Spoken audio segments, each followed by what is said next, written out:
Olá, amigos.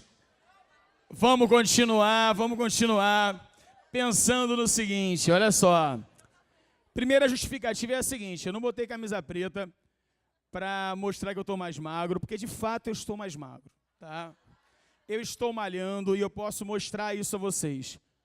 Olha aqui, ó. Isso se chama potência muscular, né? Então, olha só, meus amigos, a gente vai dar continuidade à nossa aula, eu estou achando muito bacana, muito conteúdo, e essa aula, de fato, vai ser relevante para você amanhã.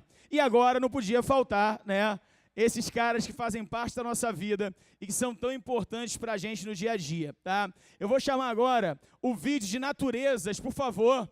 Felipe, bota para mim o vídeo aí.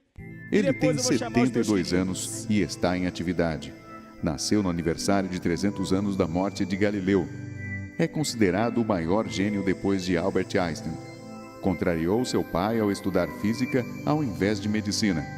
Aos 21 anos, foi diagnosticado com esclerose lateral amiotrófica. Mas a doença nunca o impediu de continuar criando grandes feitos.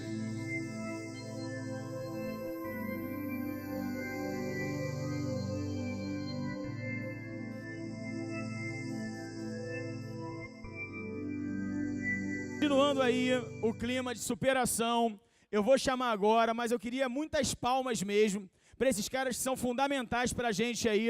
Eu queria chamar o professor Rafael Cafezeiro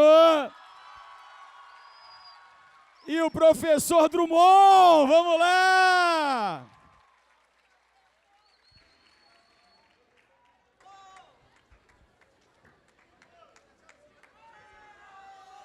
Alô, alô. E aí, galera, e aí? Boa tarde a todos, boa tarde. Maneiro ele ali, ó. Legal. Tá com o microfone não, meu filho? Vai ligar, fica tranquilo. Quer dar uma palavrinha pra eles? Não, te falo primeiro.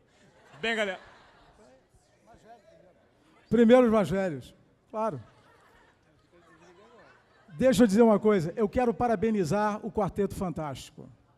Cara, aprendi história e geografia agora para Dedéu. Sinceramente, os caras são muito bons. Uma salva de palmas mais para os caras. Eu estou impressionado, estou impressionado. Depois eu falo o que eu tenho que falar. Vai lá, garoto, vai lá. Meu guarda-costas, cismaram que eu preciso de um guarda-costas aí. Bem, meus amores, é um prazer estar aqui com vocês. Agora sim, agora melhorou. Nessa revisão final para a vinha de amanhã.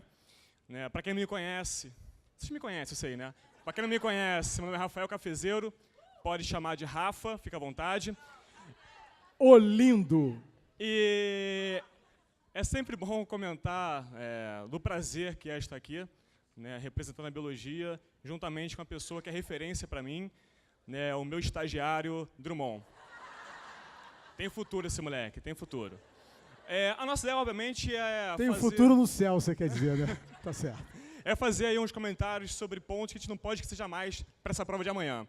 Né? Então, vamos acompanhar uma questãozinha aqui importante para a gente, né, que o pessoal não deixou, né, armado. Cadê? Cantareira. Maneiro esse negócio de cantareira. Aí, cadê? Cadê a matéria? Vai descendo mais aí. Acabou? Acabou. Ó, tem que botar a carinha aqui primeiro. Ó, não é essa. Calma aí, cara. Calma aí. Que isso? Porra, neguinho, nem armar pra gente negócio, né? Ah, agora aí. Sim. Como é que faz isso aqui? Como é que faz isso, irmão? Aqui, no negocinho. Ó. Isso. Aí, olha eu aí. Ah, maneiro. Bem, galera, acompanhe, por favor, a leitura um segundo só. Vamos lá. O aproveitamento dos fertilizantes nitrogenados pelas raízes raramente ultrapassa 50%. Isso significa que, ao aplicar 100 kg de nitrogênio, pelo menos 50 kg são perdidos por diferentes processos que ocorrem no solo. Além das implicações econômicas, o fertilizante perdido representa uma grave fonte de poluição ambiental, contaminando rios, lagos, lençóis freáticos, ponto. A utilização da fixação biológica de nitrogênio, FBN, opa, calma aí, deixa eu sublinhar, tem a caneta aqui, estilo a varinha do Harry Potter. Por que eu não posso fazer isso? A aula é minha e eu faço o que eu quiser. Que ideia, gente! Nos solos, pode contribuir para minimizar problemas graves associados a fertilizante nitrogenado. Tratando-se de FBN, é esperado que o aporte de nitrogênio não exceda as necessidades dos agroecossistemas. Olha para cá, por favor. Meus amores, não só quem está aqui, a galera que está... Ah, tá, apareci. A galera que está em casa também. É um assunto clássico em prova que envolve nitrogênio. Não esqueça, por favor, nitrogênio, na forma de nitrato, assim como o fosfato, eles compõem, de longe, os dois mais importantes macronutrientes vegetais. De novo, nitrato e fosfato são, de longe, os dois principais macronutrientes para as plantas. Por favor, eu sou ecólogo, aqui é médico. Para a medicina, o termo nutriente ele é mais amplo. Pode ser matéria orgânica ou inorgânica. Na ecologia, é matéria inorgânica. Então, quando eu falo para você nutriente em ecologia, é matéria inorgânica. Então, a plantinha, que é um produtor, adora a matéria inorgânica. Os dois mais importantes, nitrato e fosfato. Então, é um assunto que é muito rico em prova, fala de nutrientes. Nesse caso, o nitrogênio. Então, por favor, eu preciso que você acompanhe comigo o esquema que a gente vai fazer aqui agora, falando, participando. Eu vou chamar aqui um ou outro, eu vou sortear para fazer aqui a aula com a gente também, tá? Eu vou fazer um sorteio e vou chamar um para responder as questões. Então, vamos lá. Acompanhando o quadro mesmo, tá? Quando você pensa em matéria orgânica morta com nitrogênio, me dá um exemplo aí de matéria orgânica morta com nitrogênio. Fala aí. Alguém falou aí, ó, DNA, RNA, outro, aminoácido. Beleza, matéria orgânica morta. Qual é aquele nível trófico que ama de paixão matéria orgânica morta? Produtor, consumidor ou decompositor? Café, quando eu penso em decompositor, eu penso a transformação de matéria orgânica morta em matéria inorgânica. Olha para cá, por favor. Só que nesse caso, o resultado vai ser o seguinte. Amônia, mais uma vez, a matéria orgânica vai ser transformada em amônia. Só para lembrar, amônia é orgânico ou inorgânico? Inorgânico. Qual é o nível trófico que ama de paixão matéria inorgânica? Produtor, consumidor ou decompositor? Café, os decompositores, não. Os produtores amam a matéria inorgânica para transformar em quê? Em orgânica. Então, vamos lá. Café, temos aqui ó, o NH3, temos aqui, então, a nossa amiga amônia, mas vamos lembrar que a amônia ela é um pouco tóxica, então, qual é a ideia? É a gente lembrar que temos no solo organismos que são nitrificantes, uns que fazem nitrosação, convertendo a amônia aqui, o nosso amigo nitrito, e outros que fazem nitratação, convertendo o nitrito aqui, nitrato. Só para lembrar, então, os produtores podem fazer a assimilação do nitrogênio em matéria orgânica. Agora, vamos lá, para cá de novo. Ó. Quando você pensa na atmosfera, qual é, de longe, o principal gás? A atmosfera. Café, quando eu penso na atmosfera, eu penso de cara em gás N2. Então, não esqueça, quando eu penso em atmosfera, temos aqui uma fonte abundante de nitrogênio, que é o gás N2. Graças à fixação biológica, percebemos bactérias convertendo o N2 em amônia. O nome disso, fixação biológica de nitrogênio. Então, percebemos o seguinte, organismos enriquecendo o solo, enriquecendo a água com matéria que pode ser usada pelos produtores, enriquecer o solo. Depois a gente volta aqui. Bom, se fazer nitrato, globalmente falando, é nitrificação, como assim, Café? Nitrosação mais nitratação é nitrificação, aquele que destransforma, Power Ranger, o nitrato a N2 faz a desnitrificação. Até aí, foi ou não foi? Para cá de novo. De longe, dessas setas malucas que você viu comigo agora, o mais cobrado é aquela que mostra de N2 a amônia. Por quê? Tem um tipo de planta chamada leguminosa. Exemplo, soja. Outro exemplo, soja. Muito bom. Feijão. Oi, viu?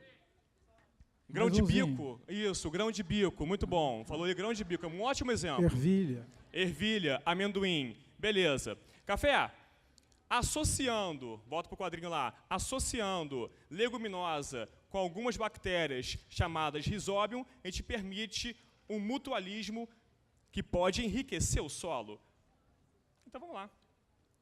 Para evitar os problemas citados no texto, podemos aplicar a seguinte estratégia. Letra A, plantar soja, já que suas raízes produzem a enzima nitrogenase. Calma aí, filhote. Você acabou de ver o seguinte. O mutualismo acontece entre a planta e a bactéria. A função da bactéria é fazer uma enzima chamada nitrogenase e essa enzima, sim, converte N2 em amônia. Na verdade, então, o papel da planta nesse processo é promover abrigo à bactéria. É promover uma proteína chamada leghemoglobina, que dificulta a entrada de oxigênio, que inibe a nitrogenase. Então, na verdade, a planta é importante para abrigar a bactéria que faz a nitrogenase. Foi ou não foi? Então, olha só, a letra A não está boa. Continuando, meu amigo. Utilizar bactérias fixadoras de nitrogênio no solo, mesmo que tal processo possa causar eutrofização. Meu Deus. Não vou falar calma. Olha para cá. Todo mundo sabe que é eutrofização, né? Se você não sabe... Tá, desculpa, né? Vamos lá. Sacanagem, tô brincando. Você sabe que o principal problema da eutrofização é o excesso de matéria na água, seja orgânica ou inorgânica, que de algum jeito vai causar a depleção de que gás? Oxigênio naquele corpo d'água, correto? Qual é a parada maneira? Se eu jogo muito fertilizante químico, jogo em excesso, escorre, lixivia, percola, cai na água, eutrofização. Agora, como eu faço aqui? Ó, planto soja. Plantando soja, eu tenho bactéria Rhizobium, ou Bradyrhizobium. Aporte de nitrogênio aos poucos, sem sobrar. Então, usando essa rotação de culturas, eu tenho uma garantia de que não vai ter excesso de nitrogênio no solo. É mais seguro. Vamos para cá, então. Na letra B, então, na verdade, está contradizendo, né? Porque, olha só, eu não quero essa fixadora para causar eutrofização. Não é isso. Letra C de café. Nós podemos nos aproveitar da coevolução existente entre Bradyrhizobium e leguminosas para enriquecer o solo de forma segura. Take a look aqui. Olhe em inglês. Café? Obrigado. Fundão ali, chama ali. Ó. Ali, chama ali. Isso. Café? Na verdade... Eu acho maneiro fazer esse tipo de plantio porque é uma associação mutualística, daí o nome coevolução, não esqueça, quando você pensa em coevolução, tem que vir à sua cabeça mutualismo, predatismo e parasitismo e competição. São clássicos de relações ecológicas que envolvem coevolução. Tá. Então, esse tipo de mutualismo, essa coevolução é altamente segura, por aquele motivo. Juntando essa planta com essa bactéria, não sobra nitrogênio. Vai ter no solo e a planta vai usar. Então, letra C, bem interessante.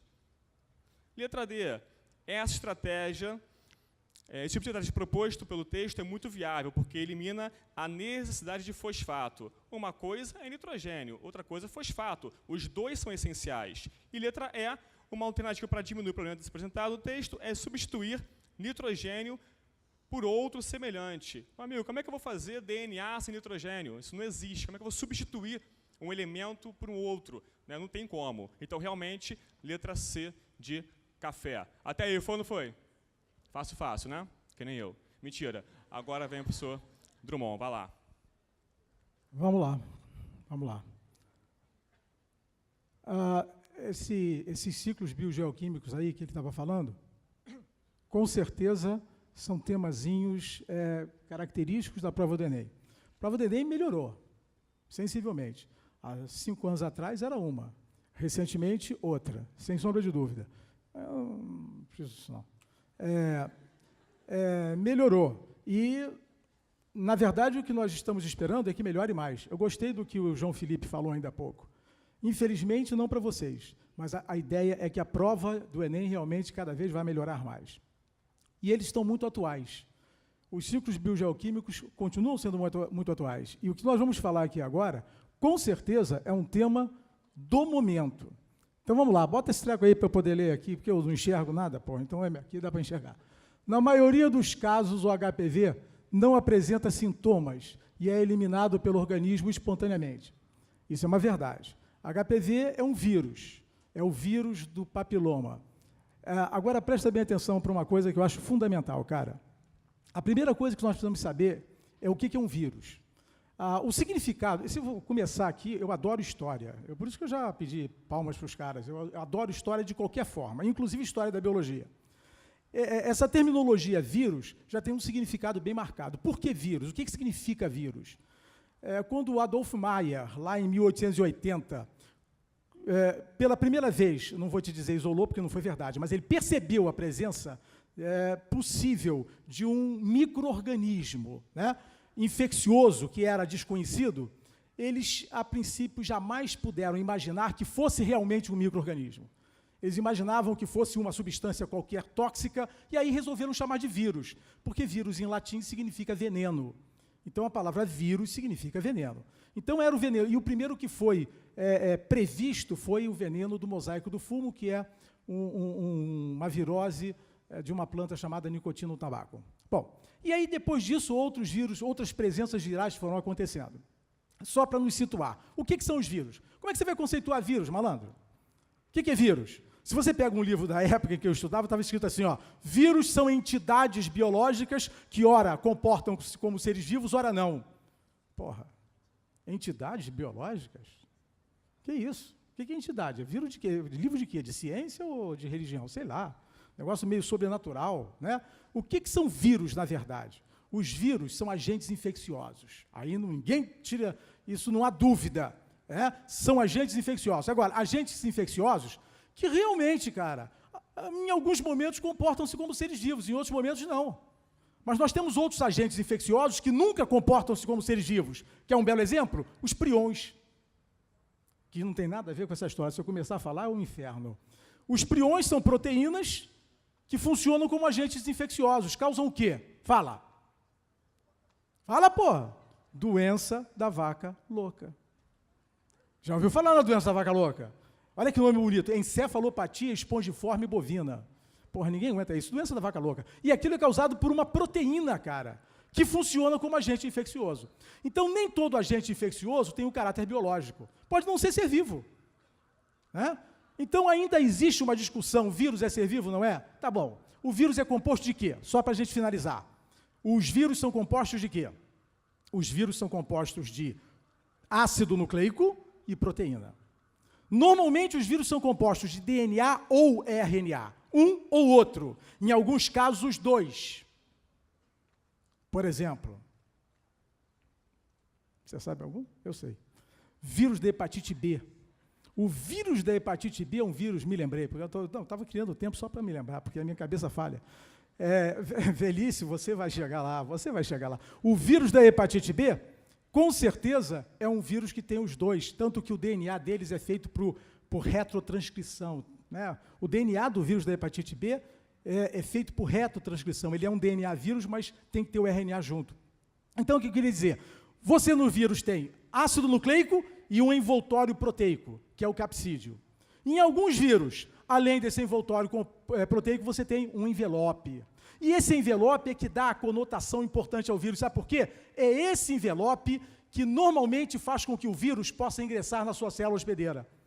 Você acha que o vírus olha para a célula hospedeira e diz assim, vou te parasitar, não adianta nem correr. É assim? Nem pensar. Quem é o vírus para tomar uma atitude dessa contra uma célula? O vírus ele tem que enganar a célula.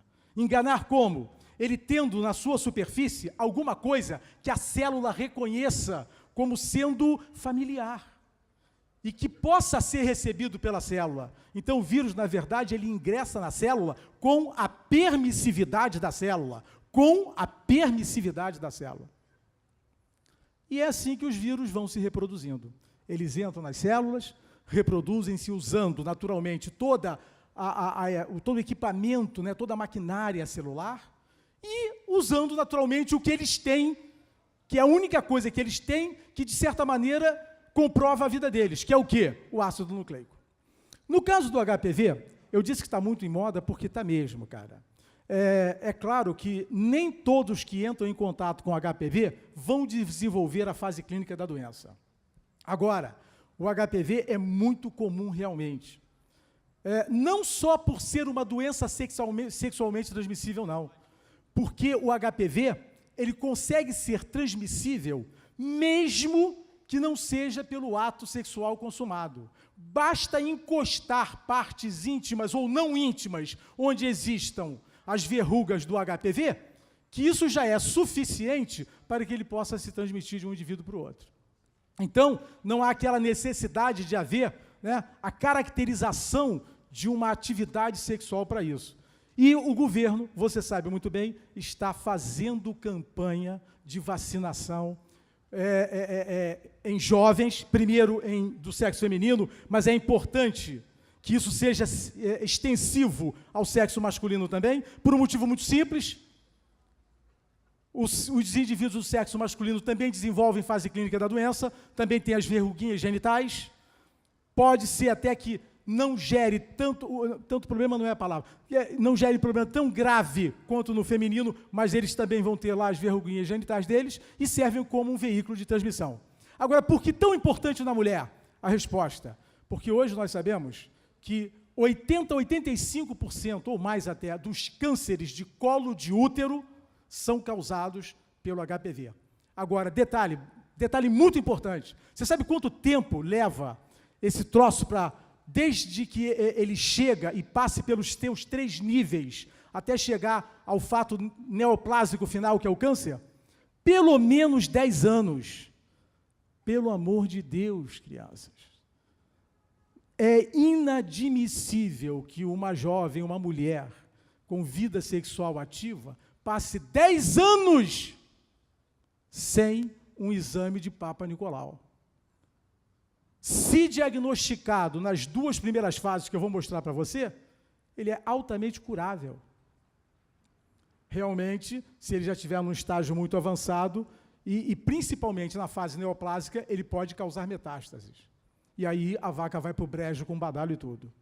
Então, olhando lá, bota lá de novo para a gente ler, vamos lá. O Ministério da Saúde anunciou a incorporação da vacina contra o vírus HPV no calendário de vacinação de 4 milhões de meninas de 11 a 13 anos. Em 2015, a vacina será ofertada também para as meninas de 9 a 10 anos. A vacina utilizada é quadrivalente. Olha só, confere proteção para os subtipos 6, 11, 16 e 18. Não são todos, mas esses subtipos são os mais importantes, são os que mais se difundem na população. Fechou isso?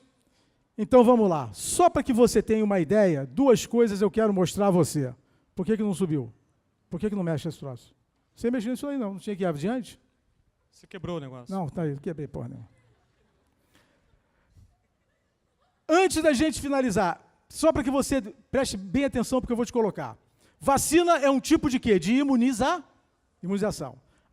Ativo ou passivo? Acabou o quê? Acabou o tempo, nada, rapaz. Espera aí, deixa eu mostrar isso para eles. Vacina é um tipo de imunização, ativa ou passiva?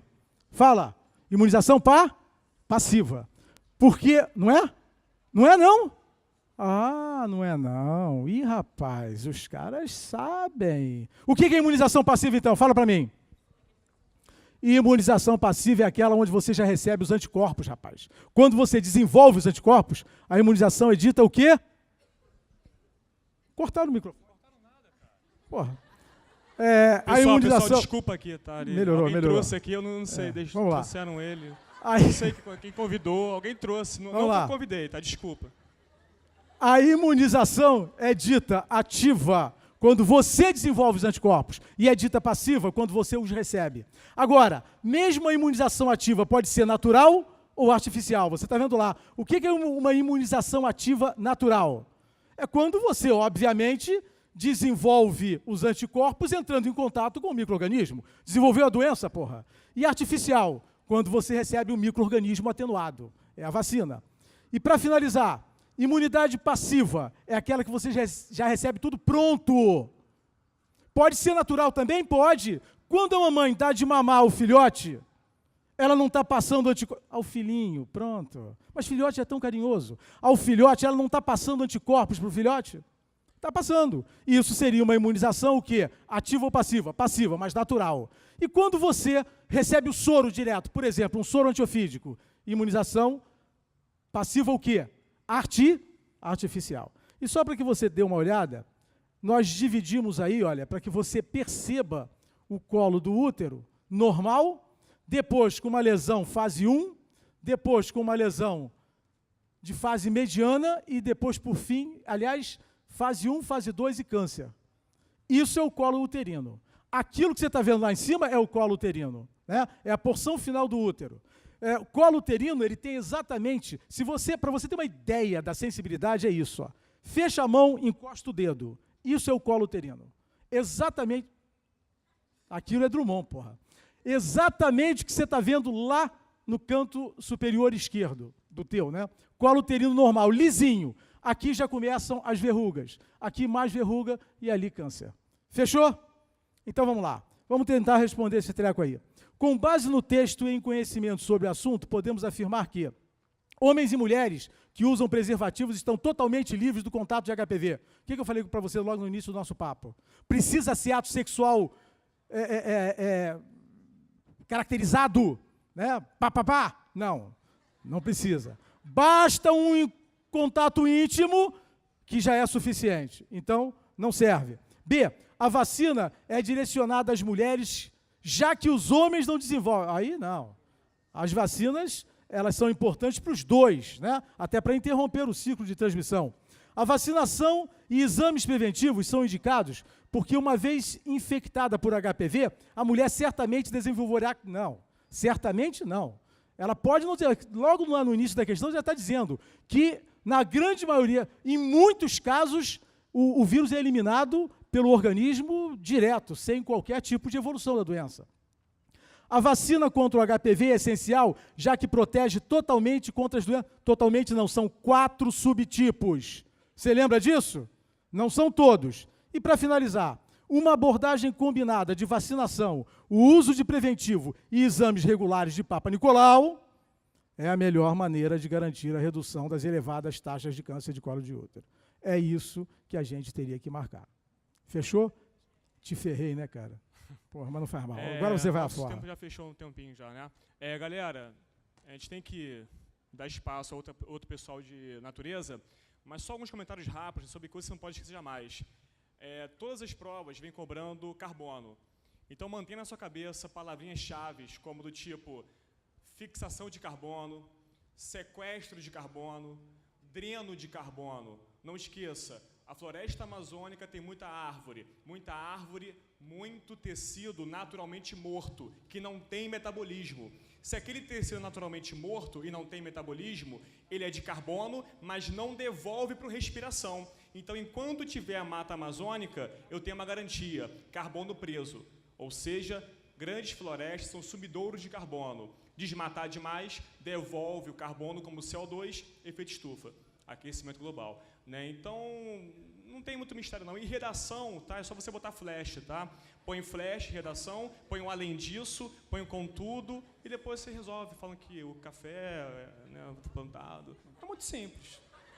Gente, só um último detalhe. É fundamental que você tenha na tua cabeça uma coisa. Mas isso é fundamental. Fundamental. Existe uma frase que eu até fui procurar, porque eu escutei, achei fantástica, depois eu li alguma coisa a respeito e achei mais fantástica ainda. Não sabendo que era impossível, foi lá e fez. Jean Cocteau. Então você pode. Você tem que ser ousado. Não me vai com a ideia de que, é difícil, são 9 milhões. São 9 milhões e você é um dos 9 milhões e acabou. Então, você pode. Foi um prazer imenso ter estado aqui com vocês. Um grande abraço. Pessoal, um beijo, boa prova. Tchau, tchau.